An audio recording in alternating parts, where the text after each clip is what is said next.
Buenas tardes para todos y todas. Muchas gracias por escucharnos acá en este canal del Centro de Memoria, Paz y Reconciliación, en esta franja que se llama Memorias en Diálogo. Hoy tenemos un tema muy importante, muy interesante, que además nos interpela a todos y todas, que es la situación de las líderes sociales. Sin lugar a dudas, el tema de las líderes, de las organizaciones sociales, y la situación de las defensoras y los defensores de derechos humanos en Colombia es bastante grave. Lejos de disminuir, las agresiones han continuado desde varios años, han venido aumentando. Según datos del programa Somos Defensores, nada más entre enero y junio de 2019 se registraron 591 agresiones y de ahí en adelante vemos cómo desde la creación del sistema de información de las agresiones, desde hace más de 10 años, ha seguido aumentando y este es el periodo de mayor agresión hacia los líderes y las líderes sociales. Además, tristemente, justo a propósito de este periodo de cuarentena, no disminuye tampoco la violencia en las líderes sociales. El día de hoy recibimos la denuncia de el feminicidio de la lideresa social Carlota Isabel Salinas Pérez en el municipio de San Pablo, en el sur de Bolívar. Eh, pues que es una denuncia pública muy grave. En esta semana también recibimos la triste noticia de la muerte de un líder social del Putumayo, de Marco Rivadeneira, que además venía liderando procesos importantes en el Putumayo. Y así podríamos hacer una gran lista de líderes sociales y defensores de derechos humanos que han sido agredidos recientemente, que además reciben continuamente amenazas.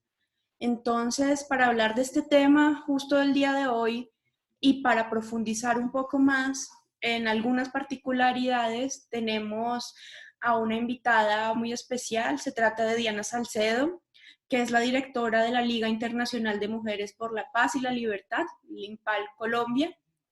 Ella es politóloga de la Universidad Nacional, es magíster en estudios de mujer y género en la Universidad de Barcelona y magíster en derechos humanos de la Universidad de Alcalá, además de tener pues como una amplia experiencia como activista feminista, como activista en las luchas por la paz. Entonces, en particular, vamos a estar hoy hablando de un informe que presentó el INPAL, que se llama el informe Sintonías Corporales, Memorias y Resistencias de Defensoras, un seguimiento a la resolución 1325. Este informe además fue entregado recientemente a la Comisión de la Verdad y nos plantea un tema muy interesante.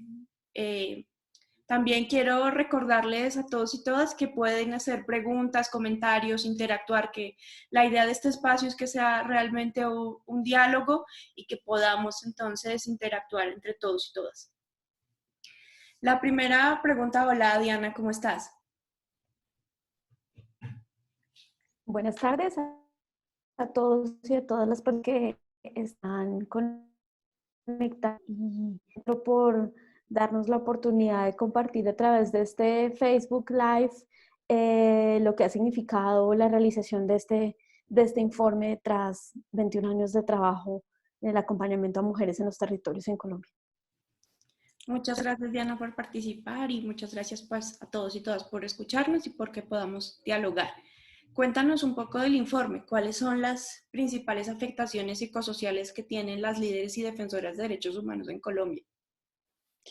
Bueno, lo primero que quisiera mencionar es que este informe pues no es una investigación exhaustiva de todo lo que le pasa o de todo lo que sucede con las defensoras y con las lideresas en materia de afecciones psicosociales, sino lo que busca es justamente centrar en la discusión política cuando hablamos de los defensores, de las defensoras, de las lideresas, qué es lo que pasa con toda esta carga emocional y psicológica que se genera por el rol que tienen de lideresas y de defensoras. Entonces, partiendo de ahí, el informe lo que busca es presentar algunos elementos que, por supuesto, están sujetos a una identificación del contexto, que no son homogéneos y que no pretendemos tampoco decir que todas las defensoras ni todas las lideresas sufren o tienen este tipo de afectaciones psicosociales, sino que consideramos que son algunos rasgos que sí nos permiten ver por dónde como sociedad y como Estado deberíamos enfocar ese acompañamiento. Entonces, dicho esto, podríamos mencionar que las afectaciones psicosociales a las cuales se ven abocadas o se ven, tienen que vivir las defensoras y las lideresas, están muy relacionadas con cuatro aspectos.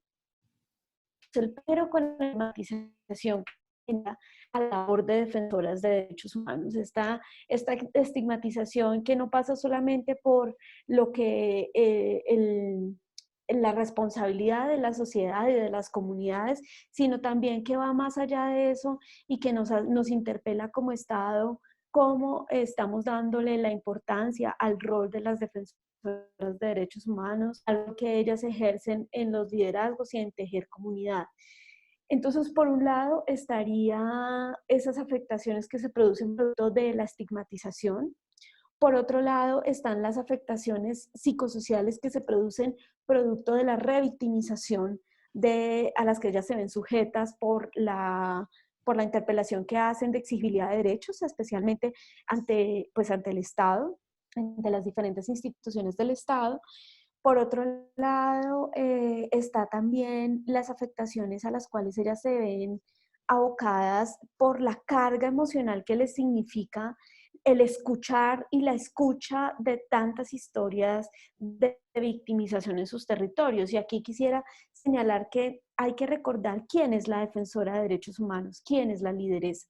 Y la defensora y la lideresa es un ser humano, como todos nosotros y nosotras, que escucha todo el tiempo y se interpela con la comunidad, sabe lo que le pasa a la comunidad y en particular a las mujeres que tejen unas relaciones de confianza muy poderosas que permiten conocer historias y experiencias de vida que ni siquiera muchas otras personas de la sociedad podemos conocer. Entonces es una persona que tiene una carga emocional bastante alta y que debe, a partir de esa carga emocional, ejercer, o que no que debe, que ejerce una responsabilidad social para lograr buscar caminos de encuentro, de respuesta, de salida frente a todo eso que las comunidades le cuentan.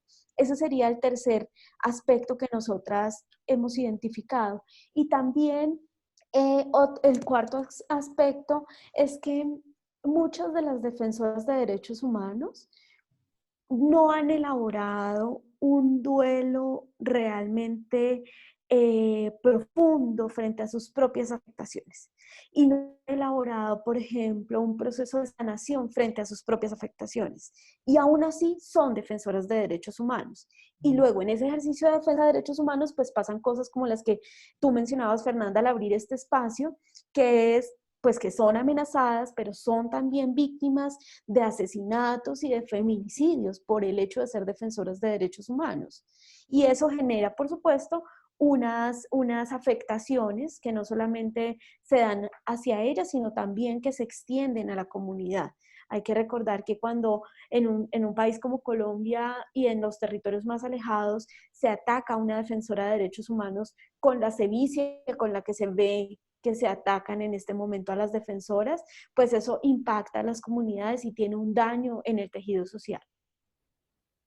Claro, es muy grave porque además no se trata solo de afectaciones individuales, sino a la comunidad, como tú mencionas, y en el informe se ve muy claramente estas afectaciones colectivas o estas afectaciones a las comunidades, también dependiendo de los distintos liderazgos que ejercen. Te queríamos también preguntar cómo las defensoras desarrollan herramientas de protección y prevención ante los distintos riesgos y amenazas. ¿Cuáles son estas estrategias que utilizan las líderes y defensoras? Pues nosotras hemos agrupado esas estrategias de protección y de prevención, como tú lo mencionas, en una categoría de análisis que está más asociado con las teorías feministas y con las teorías psicoanalistas, y son las capacidades de afrontamiento. Y en estas capacidades de afrontamiento, pues las defensoras de derechos humanos han generado tanto individual como colectivamente unas herramientas que les permiten, si bien no erradicar cualquier tipo de impacto psicosocial, sí minimizar el impacto de las violencias en su emocionalidad, en su estabilidad psicológica y emocional. Entonces, con lo que nos encontramos en este informe que es una muestra de 7 liderazgos de mujeres con un liderazgo súper potente que recogen voces de otros procesos y con 2 grupos focales que nos ayudaron a entender un poco cómo lo están viendo las profesionales que acompañan procesos de defensoras de derechos humanos. Con lo que nos encontramos es que las mujeres defensoras están generando una serie de herramientas que van desde la recuperación de sus ancestralidades como un mecanismo para afrontar esas violencias y para afrontar las afectaciones. Entonces nos vemos con las comunidades afro, con las mujeres afro y negras, recuperando esta fuerza ancestral de las mujeres afros y negras, y raizales y palenqueras. Y por otro lado, por ejemplo, con las mujeres indígenas, recuperando la sabiduría de la tierra y del territorio, para poner esa sabiduría en esas estrategias de afrontamiento para enfrentar justamente estas afectaciones, ¿no? Entonces, por supuesto que hay unas que utilizan lo simbólico, otras mujeres, por supuesto, están como más en la línea de utilizar estos protocolos que son como el cambio de rutas, el moverte en lugares seguros, el hacer ejercicios de liderazgo más colectivos para evitar la individualización de las voces y más bien colectivizarlas. Por supuesto que también con estas afectaciones hay mujeres que han tenido que optar por el exilio, por el desplazamiento intraurbano, intraveredal. Claro, todas estas dinámicas se dan y perviven en los mecanismos que ellas utilizan de afrontamiento.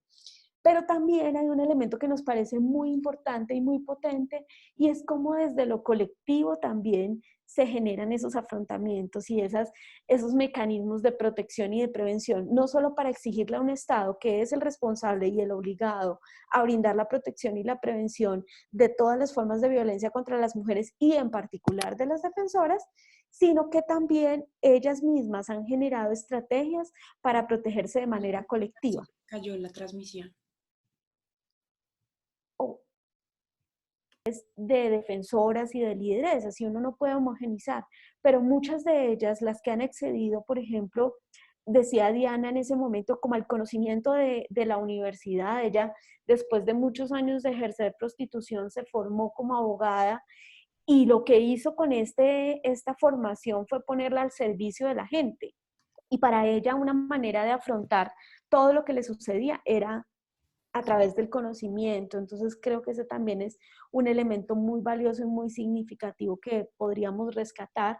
Y sin duda todas las mujeres participantes coincidieron en que la mayor fuerza, el mayor capital que encuentran en la estrategia de afrontamiento es en la creación de lazos colectivos de mujeres que se reconocen en sus diversidades, mujeres que saben que a pesar de las diferencias son capaces de tejer iniciativas colectivas y son capaces de entenderse desde lo que les duele, desde esas afectaciones que van tramitando poco a poco. Y creo que ahí, pues obviamente la memoria y el recoger la memoria tiene un lugar central y muy importante. Sí, justo esa es una pregunta que nos gustaría que fuera también eje de la discusión y del debate, de pues, la conversa que podamos llevar, y es la memoria como eje de resistencias. ¿Ustedes creen y encuentran en el informe que la memoria juega un papel en la resistencia a la violencia, a las amenazas, a la situación de riesgos que viven las defensoras y los líderes? Sí, efectivamente, todas ellas en sus relatos nos hablaban de la memoria, pero no de la memoria como esto que a veces uno tiene el imaginario, como que la memoria es una cosa que se construye con unas herramientas muy tecnificadas y muy elaboradas. No, ellas nos hablaban de esa memoria que se construye en la conversación con la otra, en la identificación con la otra, en las mismas afectaciones y en los mismos riesgos y temores y dolores internos, pero también en las mismas cargas emocionales de las defensoras.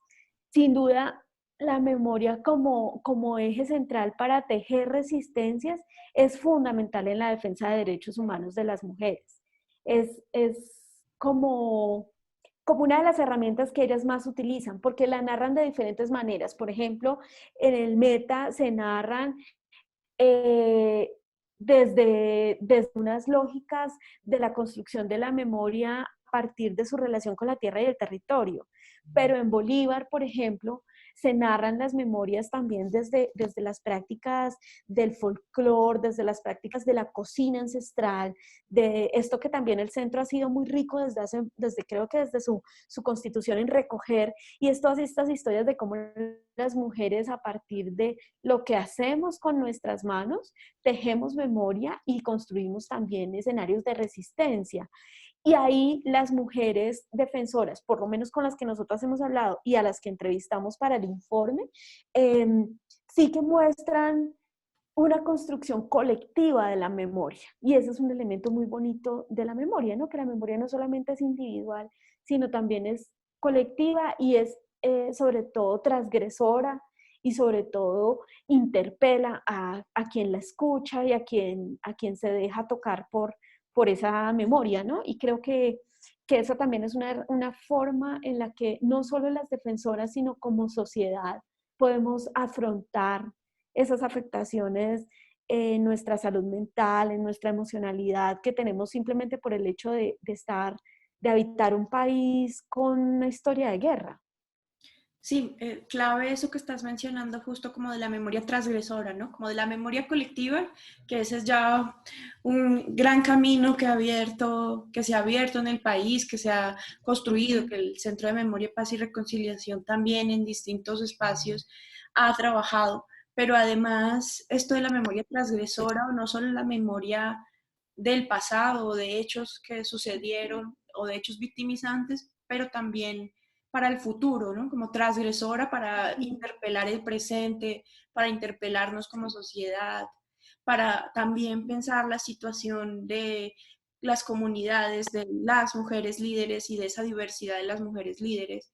Y la memoria allí en las comunidades juega un papel fundamental. El informe Sí. además nos cuenta un poco de algunas recomendaciones, concluye con algunas recomendaciones para las instancias normativas y para el acompañamiento psicosocial. ¿Cuáles son esas principales recomendaciones?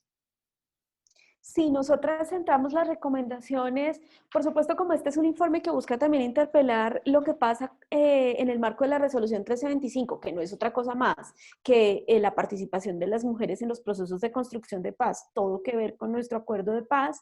eh, lo que hicimos fue hacer una serie de recomendaciones enfocadas en garantizar que los puntos del acuerdo de paz que responden a esa obligatoriedad de situar la salud mental como una de las formas de garantizar la no repetición y la no revictimización de las personas que han sido víctimas del conflicto armado, pues se dé y se implemente y se cumpla. Entonces hay un paquete de recomendaciones que están enfocadas en ese tema, y hay otro paquete de recomendaciones que está también muy enfocado en cómo hacemos para ampliar el foco cuando hablamos de las lideresas y de las defensoras. Porque es que una cosa que pasa muy recurrentemente es que hablamos de las defensoras y sí, las están asesinando, las están amenazando, están siendo víctimas de violencia sexual, hay un ensayamiento en sus cuerpos y en sus vidas. Claro que sí, y eso está muy bien reconocerlo y ya lo reconocemos. Yo creo que hemos avanzado, por lo menos en los círculos más cercanos al tema de paz, en reconocer eso. Pero nos falta reconocer algo muy importante, y es justamente que no hay posibilidades de que una defensora de derechos humanos pueda hacerlo si no tiene realmente una salud mental y emocional absolutamente estable que pueda garantizar que ella pueda ejercer un rol de defensa de derechos humanos. Uno no puede ayudar a otras si una misma no ha terminado el proceso de sanación. Y creemos que ahí el Estado colombiano tiene una responsabilidad importante. La idea es que con estas recomendaciones y con este informe también nos interpelemos como sociedad y en ese sentido, pues nunca lo pensamos, pero salió así. Es que justo nos llega la pandemia después de presentar este informe y creemos que tiene todo que ver porque nos habla también de cómo hacemos con el cuidado colectivo, cómo hacemos con este cuidado que hay que centrar en la discusión, que hay que poner en el centro de la agenda a las personas y en este caso a las defensoras de derechos humanos que están haciendo ese papel tan importante por salvaguardar la vida de todos y todas. Sí, justamente creo que es clave lo que estás mencionando, tanto de las recomendaciones hacia el Estado como de las recomendaciones a la sociedad, ¿no? Y particularmente, pues en este contexto que estamos viviendo del cuidado colectivo, eh, de pensar también, esto que mencionas se me hace clave de que uno no puede ayudar si uno mismo no está bien, está en la mejor situación, también de pensarnos colectivamente. Y particularmente incluso la memoria como parte de ese cuidado colectivo, ¿no? Creo que eso, pues como un eje de trabajo importantísimo para quienes trabajamos en derechos humanos.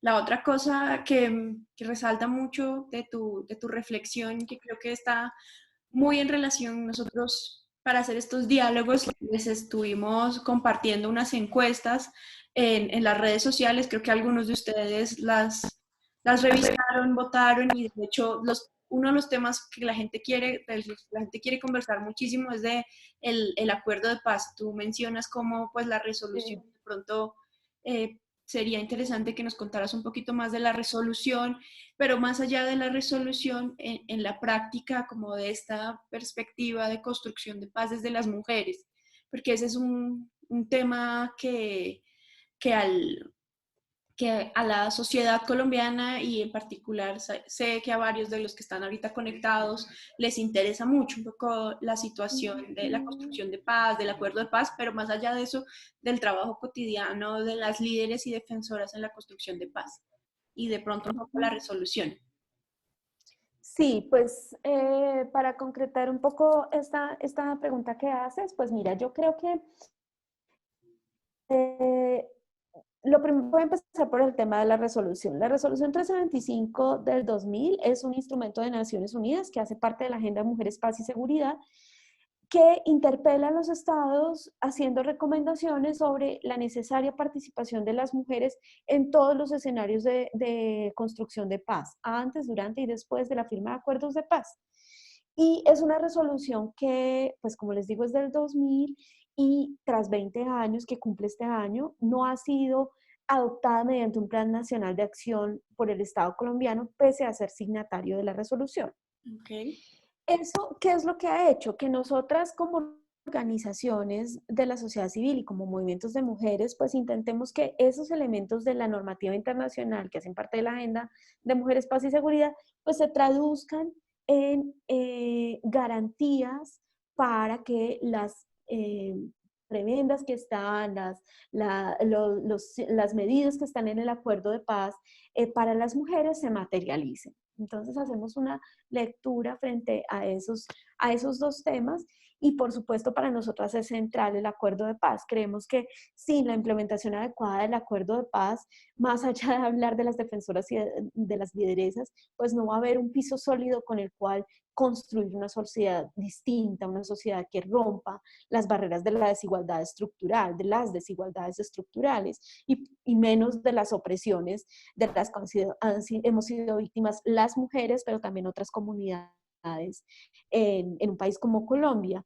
Entonces, después de mencionar esto de la resolución, también lo que quisiera decir es que en el marco de las afectaciones que se presentan hacia las defensoras y las lideresas, no solamente esas afectaciones están a cargo, digamos, de los grupos armados o de las de los grupos armados legales o ilegales, o del Estado. Creo que ahí creemos nosotras con este informe que la sociedad también tiene un lugar en esta situación que pasa frente a las defensoras y las lideresas. Es muy común, más común de lo que uno esperaría, que en muchas casas durante un noticiero donde presenten un asesinato de una defensora o de una lideresa, se presuma que algo más pasó y que no fue por su rol de defensora que la asesinaron.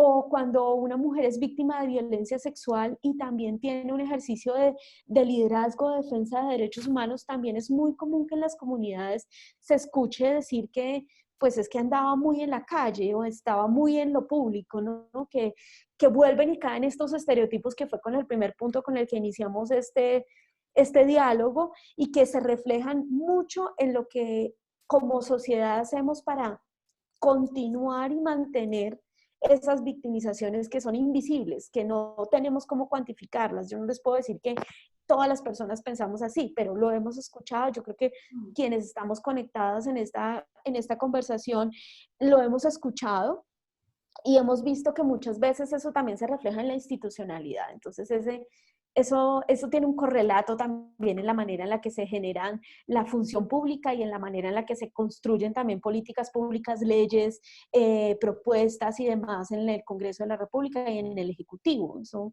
no es ajeno porque al final es producto del mismo sistema patriarcal que por supuesto determina que las mujeres y más quienes adquieren una voz política y pública como las defensoras y las lideresas, pues tengan que ser extraídas de ese entorno público para volver a la esfera privada, que es donde se supone que el patriarcado decide que las mujeres deben estar. Entonces, eso vamos para decir que ahí como sociedad también tenemos un reto muy importante y es cómo transgredimos ese status quo de pensar siempre que puede haber algo más. ¿Cómo hacemos para cambiar en nuestras prácticas cotidianas ese relato que generamos frente a quienes ejercen los derechos humanos, la defensa de derechos humanos? Es común todavía escuchar que hay territorios en donde se dice que si uno habla de defensa de derechos humanos es porque es guerrillero o guerrillera, o porque es muy de izquierda, como si hubiese un muy de izquierda o un muy de derecha. Pero generalmente se nos etiqueta de esa manera y creo que hay como sociedad, no solamente para quienes están en el lugar de la representación política, sino también para cada uno y cada una de nosotros, cómo generar lenguajes colectivos y unos lenguajes individuales que también construyan y resignifiquen ese rol tan valioso que cumplen las defensoras y las lideresas en un país como Colombia, ¿no? Que se juegan además la vida, la dignidad, sus familias y pues que viven además en condiciones económicas bastante precarias en medio de las cuales hacen el ejercicio de defensa de derechos humanos. Claro, y también en medio de estas dificultades un poco de la implementación en los territorios, de la misma situación del acuerdo de paz o del incumplimiento del acuerdo de paz. Entonces, allí se ponen en juego unas grandes dificultades en los territorios. Yo Sí. también quiero resaltar de lo que tú estás planteando, como y en el Centro de Memoria, Paz y Reconciliación lo hemos venido viviendo y viendo, y es el tema del protagonismo que juegan las mujeres en la construcción de paz, en los procesos colectivos de paz y en los procesos también de memoria en particular. Tú señalabas también en algunas de lo que estábamos hablando hace un rato, las memorias ancestrales, otros tipos de construcción colectiva de la memoria también como formas de resistencia y ahí, sin lugar a dudas, las mujeres tienen un protagonismo importante que es bien interesante. Sí, Fernanda, y es muy importante y quisiera resaltar una cosa que tal vez no lo hemos dicho y es que la experiencia de las mujeres, tanto en la defensa de derechos humanos, pero también como en la exigibilidad de derechos en general, ha estado escrita desde el lugar que hemos tenido en la historia. Y el lugar que hemos tenido en la historia normalmente ha sido el lugar detrás de. Y ese lugar nos ha permitido, nos ha imposibilitado un montón de cosas. pero también nos ha permitido ver la historia y el contexto de otra manera. Por eso la reconstrucción de la memoria, la construcción de la memoria desde esas voces de las mujeres adquiere otro sentido y otra mirada. Y también lo adquiere porque las mujeres generalmente cuando hacemos procesos de construcción de memoria, lo hacemos como integral en todos los ciclos vitales. Entonces, generalmente la construcción de memoria de un grupo, de un colectivo de mujeres, también recoge las voces de las ancestras, de las niñas, de las jóvenes, de las mujeres adultas, de las mujeres que han también transgredido la norma y que han también por ahí pasado el límite de lo permitido por el sistema para ser mujer, ¿no? Y que han construido otra manera de ser sujeto mujer. Sí, incluso pensando en la memoria y el papel del cuidado colectivo, sin lugar a dudas, digamos que las labores del cuidado casi siempre están asociadas al rol femenino, ¿no? Entonces también ahí el cuidado colectivo se piensa más desde el rol femenino, pero también en momentos de dificultades, de crisis sociales, como particularmente la que vivimos ahora, por ejemplo, no solo las afectaciones en los territorios por la violencia, sino por ejemplo en un momento como una cuarentena, pues el cuidado colectivo y la memoria está muy proyectado desde el trabajo particular de las mujeres. Y ahí quería también resaltar algo que tú mencionabas y que yo percibía también un poco en el informe, y leyéndolo se ve tanto como estas afectaciones sociales, tú ya lo decías, como a un nivel público, pero también a un nivel personal, individual, incluso doméstico, incluso un poco violencia intrafamiliar, o cómo jugar, cómo ver esa diferencia y planteándolo incluso como entre las amenazas y las acciones públicas y las amenazas y las situaciones privadas, ¿no? Ese doble rol de las lideresas. ¿Cómo lo Sí, planteas tú?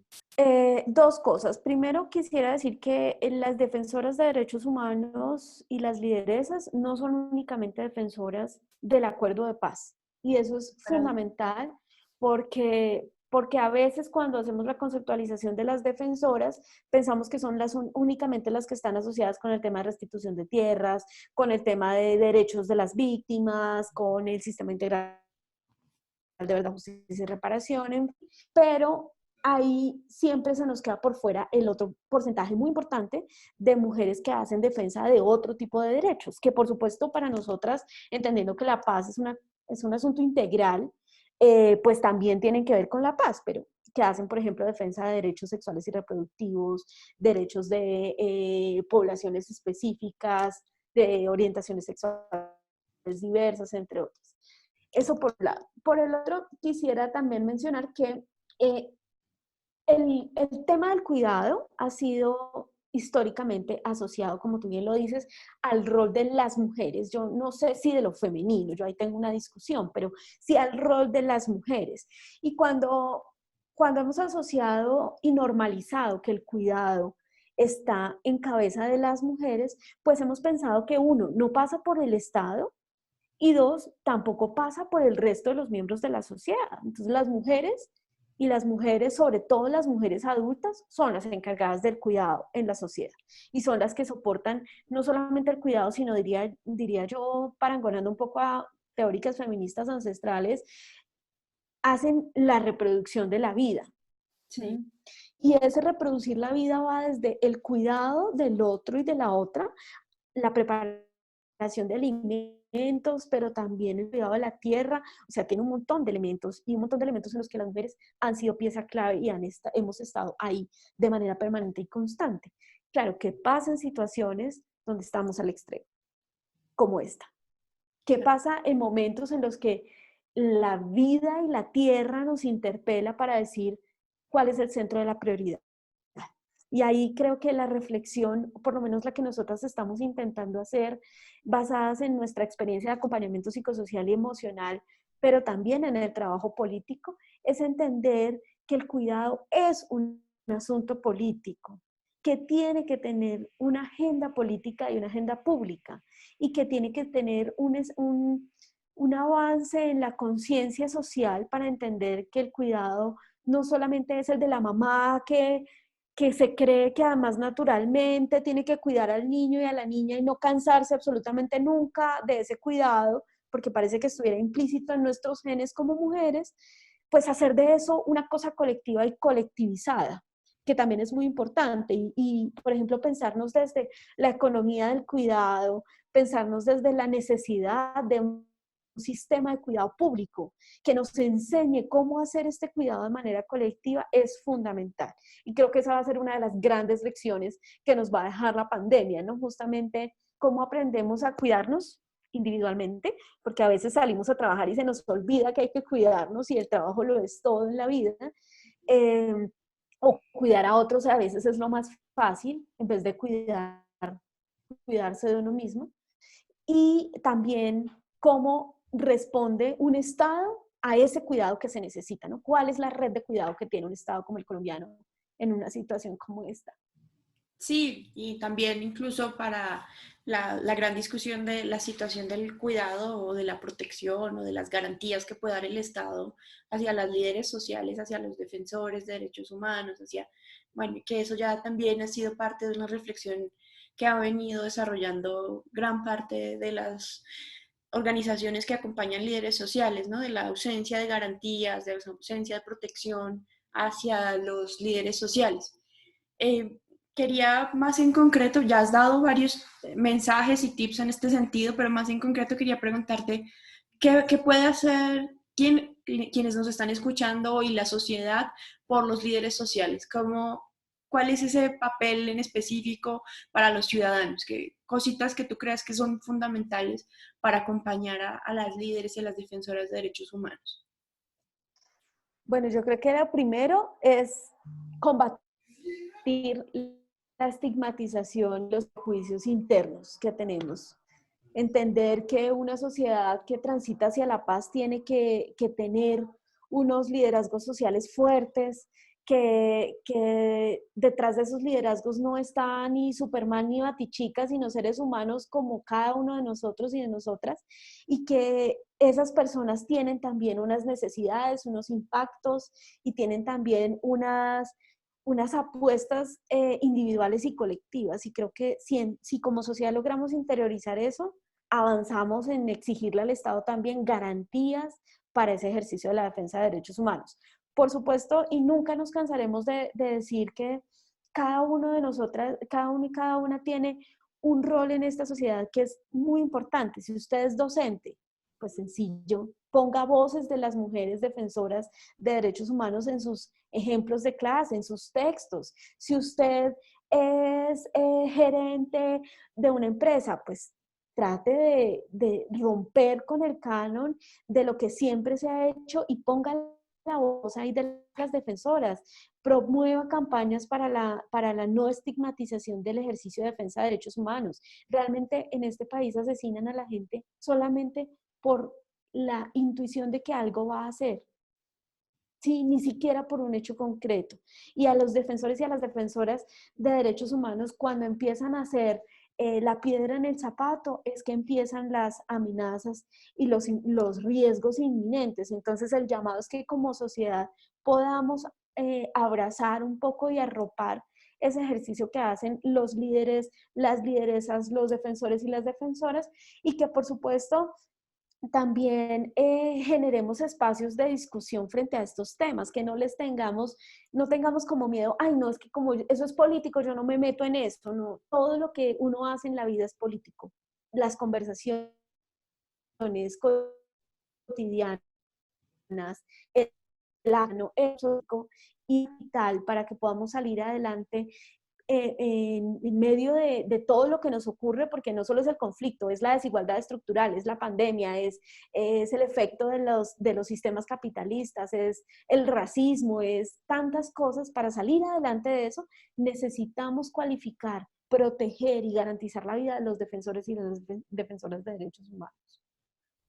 Sí, sin lugar a dudas. Entonces hay muchas cosas que como sociedad podemos hacer, que como ciudadanos, como tú ya lo mencionas, como profesores, como académicos, como empresarios, incluso todos y todas podemos allí aportar algo en pensar estas labores del cuidado y pensar particularmente la situación de las líderes, los defensores de derechos humanos en Colombia.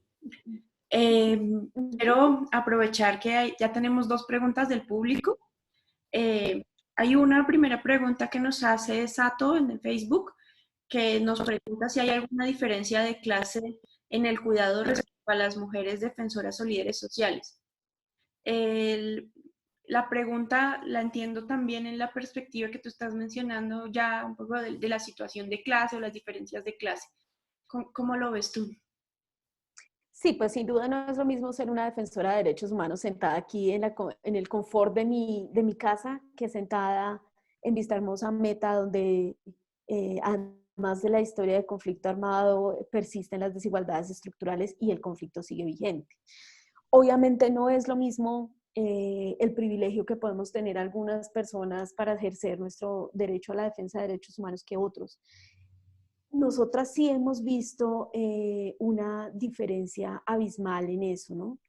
Creemos que al mejor estilo de una pensadora feminista que me encanta, que es Judith Butler, que decía cuáles son las vidas que importan, ¿no? Aquí también hay unas vidas que importan más que otras, desafortunadamente. Eh, y en el caso de las defensoras de derechos humanos también hay unas vidas que importan más que otras, ¿no? No es lo mismo ser Piedad Córdoba que ser una defensora de derechos humanos de un proceso social y comunitario en otro lugar. Entonces creo que todavía estamos urgidas de hacer un análisis mucho más profundo, robusto y más consciente de las implicaciones que tiene para las defensoras ese rasgo de clase, ¿no? Esa, esa variable de clase. Y porque además creo que esa variable de clase se entrecruza desde un enfoque interseccional con un montón de otros marcadores sociales que sitúan a las defensoras de derechos humanos en el lugar de riesgo en el que muchas de ellas se encuentran, ¿no? Claro, justamente en el informe, repasando un poco el informe, ustedes plantean cómo pues hay que pensar las mujeres en ese contexto, ¿no? Las defensoras Ujú, en su comunidad, y tú ya también lo decías, ujú, luego las defensoras afro, o las defensoras indígenas, o las líderes indígenas, o las líderes afro, las líderes en un proceso de restitución de tierras, la diferencia pues como del contexto mismo, y creo que sí está marcado claro, por la clase, pero también por el ujú, contexto, también por la ujú, etnia. Hay como ujú. muchas variables para tener en cuenta estas diferencias en las labores del cuidado que tienen. Sí, y eh, ahí súper clave también pensar el tema del impacto por las orientaciones sexuales, ¿no? Hay muchas defensoras de derechos humanos que son muy empoderadas y son muy pro el ejercicio de la defensa de derechos humanos y asumen ese ejercicio de una manera muy fuerte, pero cuando hay una defensora con una orientación sexual diversa en un contexto que estigmatiza esa orientación sexual diversa, pues la defensa se vuelve mucho más compleja. claro, claro. Entonces, toda esta importancia del contexto, de la comunidad en la cual ellas se encuentran. Hay otra pregunta que nos hace Adriana Serrano desde desde el Facebook Live también, ¿cómo hacer para que se reconozca el valor social del cuidado colectivo que ejercen las defensoras? La pregunta justo por la búsqueda del reconocimiento del valor social del cuidado colectivo. Sí, ahí hay dos cosas y es que ahí nos encontramos como con una doble problemática, ¿no? Y es que por un lado, la sociedad colombiana, porque hay otras sociedades que tienen otros avances en ese sentido, no reconoce el cuidado como un rol importante, ni en la sociedad, ni siquiera en el interior de nuestras familias se reconoce como importante. Y por otro lado, tampoco se reconoce como importante el rol de las defensoras de derechos humanos. Así que esa pregunta es un desafío, se convierta en un desafío, porque necesitamos, por un lado, que la sociedad avance en entender que el cuidado es importante y que el cuidado es el centro de la vida y lo que nos permite hacer el resto de las labores de las labores de la vida política, pública y demás, pero también entender que la defensa de derechos humanos es en sí misma un ejercicio de cuidado. ¿Sí? Las defensoras no ganan un peso por la labor que hacen. Las defensoras no tienen una casa lujosa, la mayoría no. Las defensoras no son mujeres que se las pasan viajando en primera clase. No, ese no, ese no es el perfil de una defensora de derechos humanos. El perfil de una defensora de derechos humanos es, por el contrario, una mujer que tiene normalmente unas precariedades económicas muy importantes, con las que tiene que enfrentar día a día, que hacen su labor de defensa de derechos humanos en medio de otras labores de cuidado, de tener que trabajar para el sustento propio y de sus familias. Y normalmente son mujeres que son cabezas de hogar, con otras desigualdades bastante complejas.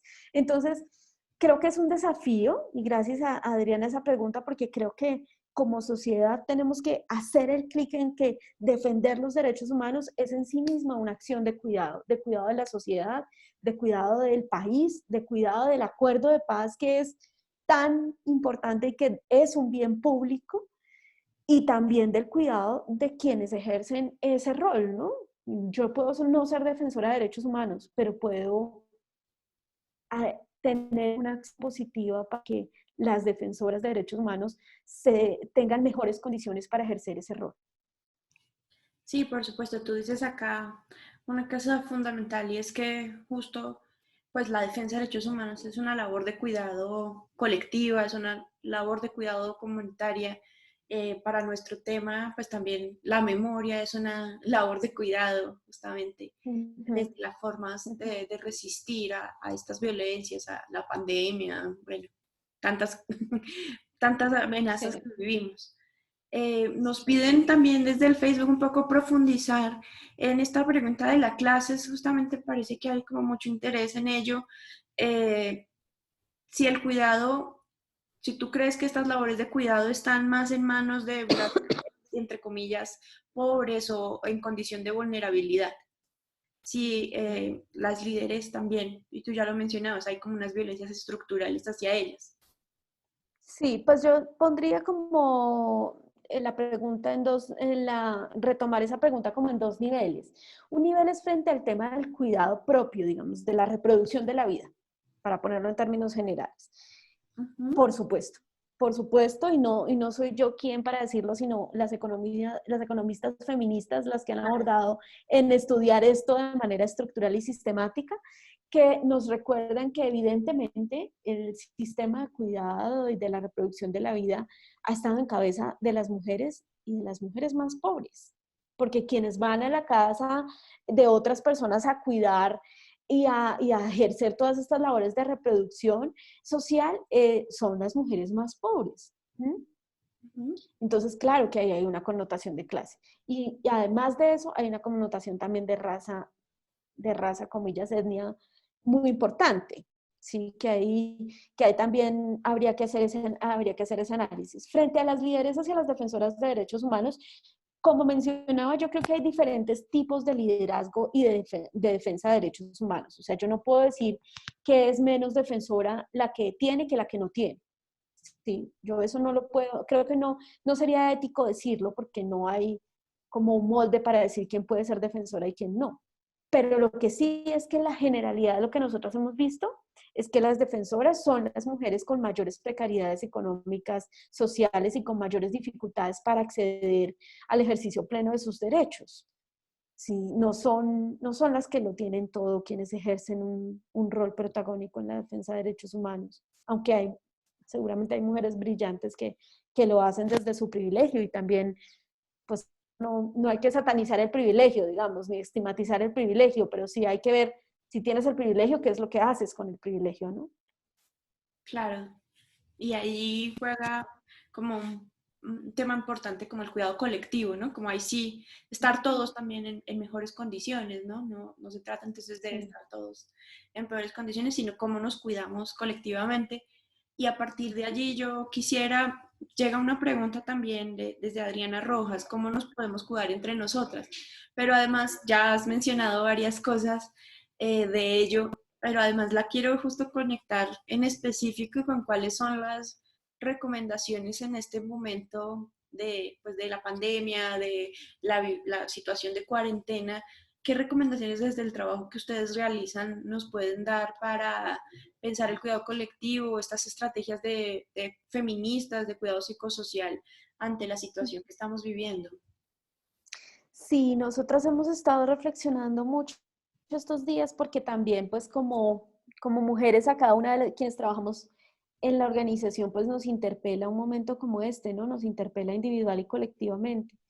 Y hemos pensado que pues hemos reflexionado mucho sobre lo que sentimos. Y es normal en estos momentos pues sentirnos ansiosas, confundidas, molestas con esta situación también, molestas por no solo no por no poder salir, creo que eso es lo de menos, sino molestas por lo que esto implica en la vida de tantas personas, ¿no? No de quienes podemos abrir el grifo de la llave y nos sale agua para tomar diariamente, sino de aquellos que no tienen acceso a esas cosas. Entonces, hemos pensado que es un momento que llama a generar empatías y solidaridades. Y las mujeres sí que sabemos de las empatías y las solidaridades. No porque seamos mejor que los hombres, sino porque nuevamente vuelvo a mi ejemplo desde donde hemos construido la historia. Y desde el lugar donde construimos la historia, lo que aprendimos fue de empatía y de solidaridad. Y este cuento del micropatriarcado y de los micromachismos, de decirnos que las mujeres solo discutimos entre nosotras, pues en realidad no es cierto. En realidad las mujeres hemos creado solidaridades que nos ha permitido que desde lo cotidiano, si yo tengo para pasarle un pocillo de arroz para que usted prepare sus alimentos, lo hago. Y eso se ve muchísimo en los territorios. Y este momento es el momento de retomar la empatía y la solidaridad. Por supuesto, nosotras hemos elaborado unos pequeños tips de qué es lo que podemos hacer para tratar de llevar eh, esas emociones que nos atraviesan. Y lo primero que quisiera decir es que hay que ser consciente de las emociones y no hay que huirle a las emociones. Sentir temor, sentir angustia, sentir incertidumbre es normal y no hay que huirle a eso. Lo que hay es que saber cómo yo tramito esto y en ese sentido creemos que aunque no para todas es posible, la familia puede jugar un papel muy importante porque es el momento de hablar de eso que sentimos que normalmente no pasa. Muchas veces en los hogares colombianos, los papás y las mamás salen en la mañana y llegan en la noche y las conversaciones se limitan a cómo te fue hoy, qué tal el día y ya. Pero no hay un espacio para tramitar las emociones. Y bueno, la vida, el universo, la tierra nos puso en este momento también para eso, para saber qué hacemos con todo esto que estamos sintiendo emocionalmente. Y creemos que para las mujeres que sea posible hacerlo en familia, pues es muy importante y es muy importante también hablar en esas charlas del cuidado y del autocuidado, de cómo a pesar de que estemos en la misma casa, yo necesito mi espacio para mí, necesito hacer mis propias cosas, necesito tener derecho a mirar por la ventana de la manera en la que yo quiera mirar por la ventana, y eso es también muy respetuoso y responsable en este momento para salvaguardar la salud emocional de todas y de todos. Y también, por supuesto, pues tener esos espacios individuales, pero también tener espacios colectivos y construir esos espacios colectivos. Creemos, las mujeres hemos dejado, cuando hablo de las mujeres no intento homogenizar, pero sí mostrar lo que pasa con muchas de nosotras, y es que hemos dejado el cuidado propio muy al lado, le Ujú. hemos puesto como una distancia. Entonces las jóvenes están en la onda de yo me cuido más, hago ejercicio y demás, pero las mamás por ahí, las más grandes, no necesariamente las mamás, las mujeres más grandes, no necesariamente estuvieron siempre vinculadas con ese cuidado del cuerpo. Entonces el llamado es a que aprovechemos esto para tener una mejor relación con nuestro cuerpo y con nuestras vidas. Yo sí quiero mencionar antes de finalizar que para nosotras una gran preocupación que tenemos en la mente, en el corazón y que atraviesa nuestro trabajo todos los días es qué pasa con las mujeres que están en entornos violentos y en entornos donde sus posibilidades de mantenerse con una salud mental y una emocionalidad regulada pues son bastante complejas. Ahí es muy importante que nuevamente como sociedad no pensemos, recordemos que la violencia contra las mujeres no es un asunto privado, que es un asunto también público, que es un asunto que nos preocupa y nos debe ocupar a todas. Entonces, de pronto la mujer que está siendo violentada no tiene los elementos y las herramientas para denunciar en ese momento, pero si usted es el vecino o es el que escucha o es el que sabe, no hay ningún motivo para no poner alguna barrera para que deje de suceder esto, y tal vez usted está ayudando a que haya un feminicidio menos y una mujer más luchando por sus derechos y los de su entorno. Claro, muchísimas gracias por esas recomendaciones, tanto creo que estas como cuidado colectivo, al que hemos estado llamando desde distintos lugares hoy cobra una importancia aún mayor, el tema también del acompañamiento, de la posibilidad de escucharnos, de dialogar, de no tenerle miedo a nuestras emociones en esta cuarentena particularmente. Y sería muy interesante que en algún otro momento pudiéramos justo como ver en particular la situación de las líderes y las defensoras en territorio, cómo le están llevando, cómo han vivido este periodo de cuarentena también cuando son defensoras que han estado siempre como abocadas al cuidado de la comunidad, al diálogo en el territorio. También es un momento también, me Sí. imagino, de repensar el trabajo de parte de ellos. Me imagino que están también pensando nuevas estrategias desde sus posibilidades en los territorios. Hay en realidad son dos preguntas, pero creo que las podemos como vincular muy bien y con ella creo que podríamos cerrar. Y es, Diana Bella nos pregunta qué estrategias o métodos podrían pensarse para el acompañamiento de hijos e hijas de las líderes sociales asesinadas. Si hay algún mapeo con respecto a los hijos e hijas de líderes sociales. Y también con respecto a la niñez, nos pregunta Catleya Rocío, ¿cómo enseñar a niños y niñas a pensarse el cuidado desde la humanización, a pensarse la colectividad y sobre todo el cuidado como un acto político? Y preguntaría también un poco cómo enseñar estos temas como tan difíciles de la situación de líderes sociales o el mismo contenido del informe a niños y niñas. Bueno, la primera parte con relación a los hijos y a las hijas de defensores y defensoras asesinados, este país carece de todas, bueno, y ustedes en el Centro de Memoria sí que lo saben, de toda la sistematización posible de datos reales y concretos que uno pueda usar para este tipo de investigaciones, ¿no? Yo recuerdo mucho cuando sucedió el asesinato de la defensora enfrente de su hijo en el Cauca. em, la Sí, también reacción es de, noticia. sí, la reacción del Estado fue, vamos y le brindamos un abrazo a su hijo. Y luego, ¿qué? Luego, ¿cuál es la respuesta? ¿No?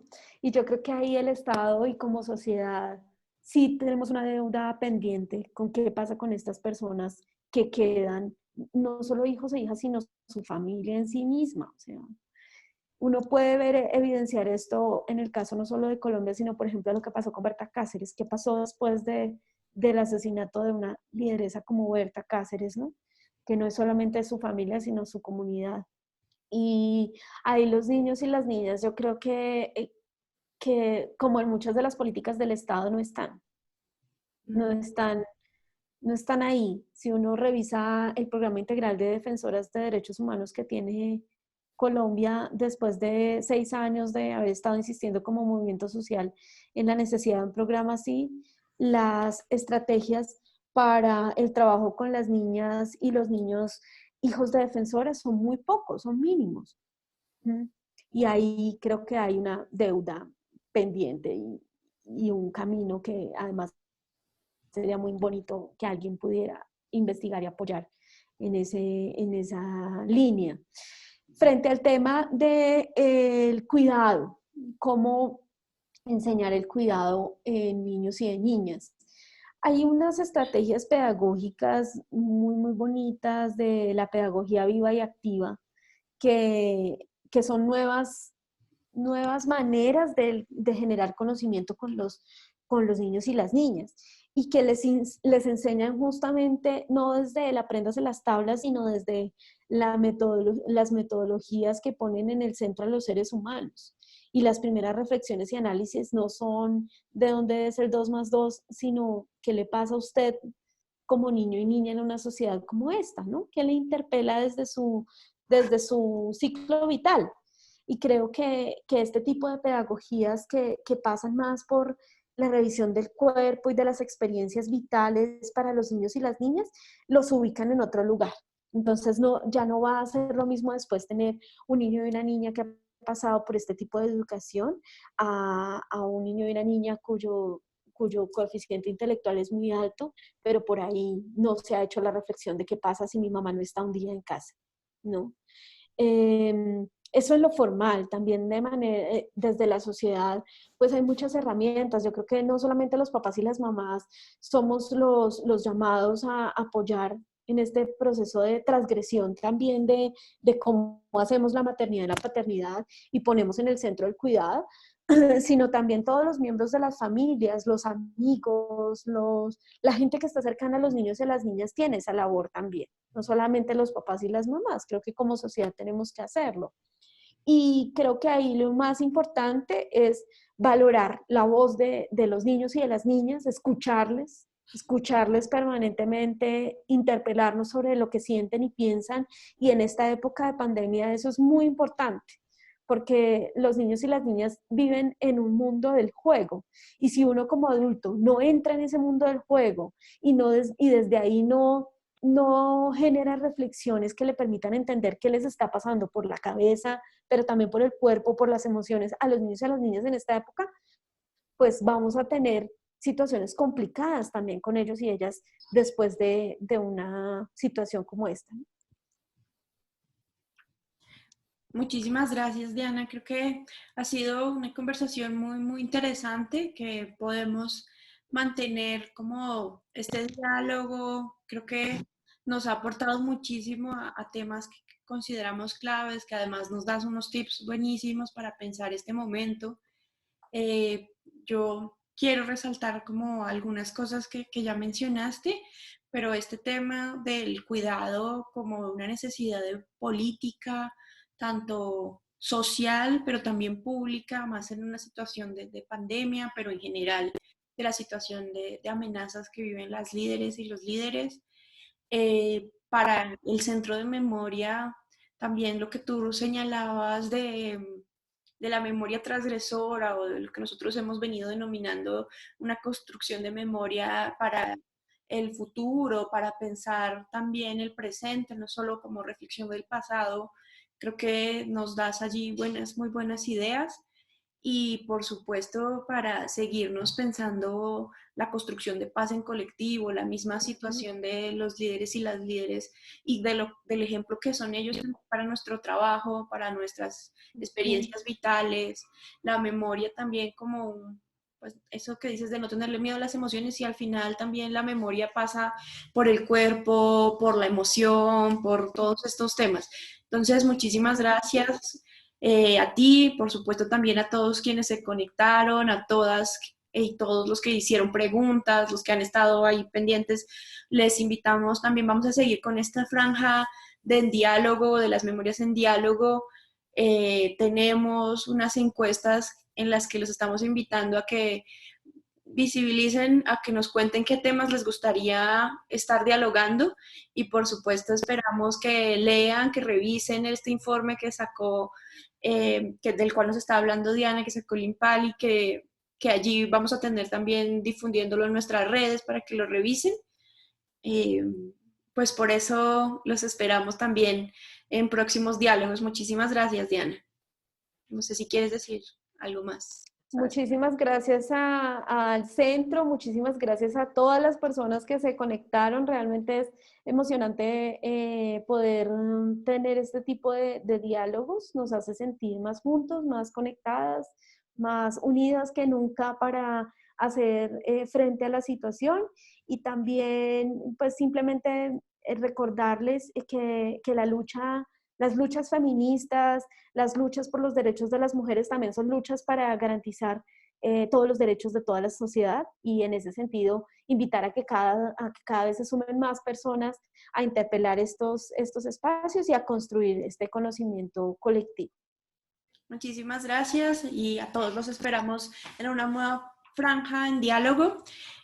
Justo lo que está diciendo Diana es clave, que podamos mantener estos espacios de diálogo, de conversación en los periodos de cuarentena, de que sí, vivimos un periodo de distanciamiento físico, pero que no sea distanciamiento social, sino de justo pensar la solidaridad y el cuidado colectivo. Y recuerden siempre que entonces la memoria es también cuidado colectivo. Gracias. Gracias.